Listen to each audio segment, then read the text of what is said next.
Welcome back. Right now మంగళగిరిలో AP deputy CM Pawan Kalyan మాట్లాడుతున్నారు. Live లో చూద్దాం. కోటే సాయి ప్రసాద్ని అంటే ఇవన్నీ కాళహస్తి ఆలయ ట్రస్ట్ బోర్డ్ చైర్మన్గా నియమించడం అంటే దీని వెనక అంటే ఇప్పుడు మీరు తీసుకున్న ప్రతి వ్యక్తికి గుర్తింపు ఎలా ఇచ్చామని అనటానికి చిన్న సూచన ఇది, చిన్న ఉదాహరణ ఇది. అలాగే కాకినాడలో పోరాటం చేసి దెబ్బలు తిని కేసులు ఎదుర్కొంటున్న వీర మహిళ గంటా స్వరూప్ గారు కావచ్చు, శ్రీమతి ప్రియా సౌజన్యలు కావచ్చు, వారిని రాష్ట్ర స్థాయి కార్పొరేషన్ డైరెక్టర్స్గా నియమించాం. ఈ పోరాటంలో దెబ్బలు తిన్న డాక్టర్ నాగమానసన్ గారికి కూడా ఒక సముచిత స్థానం త్వరలోనే గుర్తింపు దక్కబోతా ఉంది. అలాగే మన పంచగర్ల సందీప్ని పొల్యూషన్ కంట్రోల్ బోర్డు సభ్యుడిగా నియమించాం అని సిఫార్సు చేసాం. అలాగే నోవాటెల్ ఘటనలో అక్రమ కేసులు పెట్టారు. ఆ ఘటనకి కొద్ది రోజుల ముందు మన పార్టీలోకి వచ్చిన మహిళ శ్రీమతి కొల్లూరు రూప గారు, వారి భర్త ఐ థింక్ షిప్ క్యాప్టెన్ అనుకుంటా, పాప ఆయన షిప్ ప్రయాణంలో ఉండగా ఇవన్నీ జరిగినాయి. ఆమె పైన కూడా నాన్ బెయిలబుల్ కేసులు పెట్టి జైలుకి పంపించేశారు. ఆవిడ్ని శ్రీమతి రూప గారిని రాష్ట్ర స్థాయి కార్పొరేషన్ డైరెక్టర్గా పదవికి ఎంపిక చేశాం.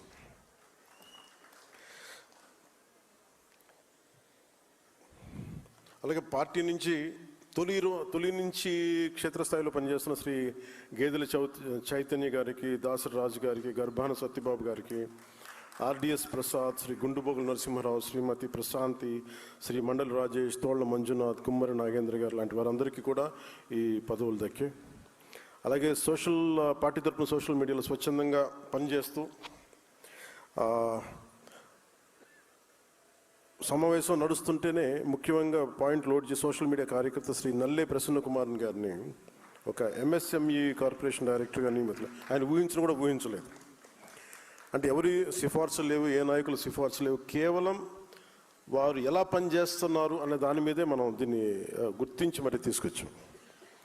అలాగే పార్టీ మీద అభిమానంతో పనిచేసిన వారు కుగ్రామంలో ఉన్నా గుర్తించాం. ఉదాహరణకి కోనసీమలో ఇందుపల్లి అనే గ్రామంలో పౌరోహిత్యం చేసుకునే శ్రీ ఆకిళ్ళ నారాయణమూర్తి గారికి జనసేన అంటే చాలా అభిమానం. గత ప్రభుత్వంలో స్థానిక సంస్థల ఎన్నికల్లో పార్టీ మద్దతుతో వార్డు సభ్యుడిగా పోటీ చేసి గెలిచారు. ఆయన్ని బ్రాహ్మణ కార్పొరేషన్ డైరెక్టర్గా ఆయనకి నియమించడం జరిగింది.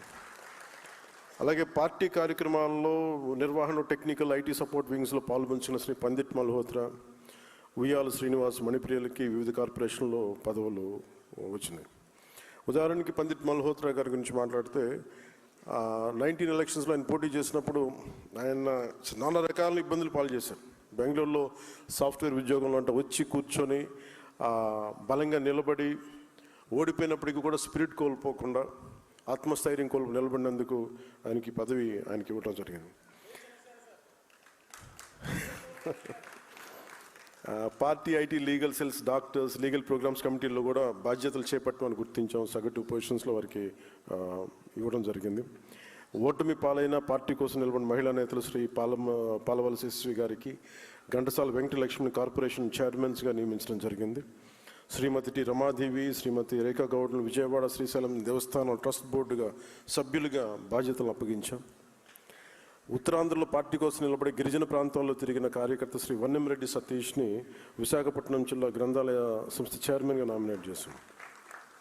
ఇంకా రాష్ట్ర స్థాయి డైరెక్టర్ పోస్టులు ప్రతిపాదించిన 60 మంది ఉన్నారు. వారికి సంబంధించిన ప్రకటన ఇంకో కొద్ది రోజులు తెలుస్తుంది.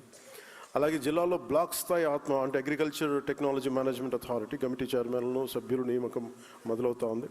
ఆ కమిటీలు చైర్మన్లు, సభ్యులుగా జనసేన కూడా తామాషా పద్ధతి ప్రకారం పదవులు వస్తాయి.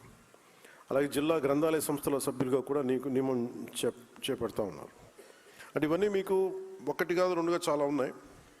సో వీటికి పదవులు చిన్నవా పెద్దవా వీటన్నిటికంటే కూడా మనం దీని బాధ్యతని మనందరం గుర్తించాలి.